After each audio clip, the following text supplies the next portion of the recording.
Ya, masih dari informasi yang sama, pemirsa, harga bahan pangan yang terus merangkak naik membuat warga semakin menjerit.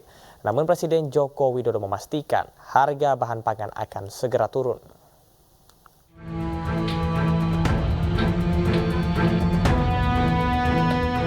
Di Gunung Kidul, Yogyakarta, harga beras dan telur terus merangkak naik. Kenaikan paling signifikan terjadi pada beras yang sejak akhir tahun 2023 terus melonjak. Harga beras kualitas paling rendah yang semula dari harga Rp10.000 kini mencapai Rp17.000. Sedangkan beras kualitas baik kenaikan terjadi mulai harga Rp14.000, saat ini menembus Rp20.000. Tidak hanya beras, telur juga naik 30% dibanding harga normal. Bila sebelumnya harga 1 kg telur sebesar Rp25.000, kini naik tajam menjadi Rp32.000 per kilogram.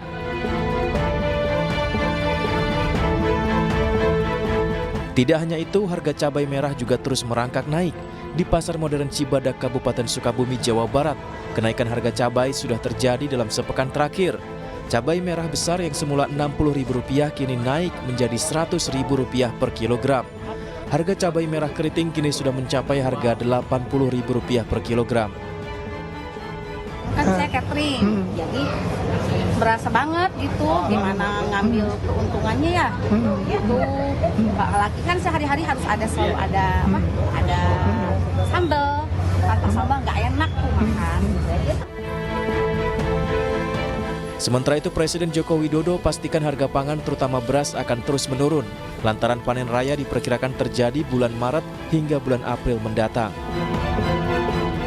Ini mau lebaran, sehingga persiapan mengenai ketersediaan utamanya bahan pokok itu menjadi sangat penting. Untuk beras saya kira stoknya nggak ada masalah. Dan bahan-bahan yang lainnya nanti akan secara detail akan saya lihat di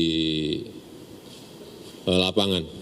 Tapi di beberapa pasar coba dilihat sekali lagi, dilihat mengenai beras di pasar Cipinang atau di pasar Johar di Kerawang sudah mulai turun, dan kita harapkan karena panen raya ini akan di lapangan mulai panen, dan panen raya segera mungkin dalam 1 bulan ke depan akan terjadi. Saya kira harga itu akan turun banyak.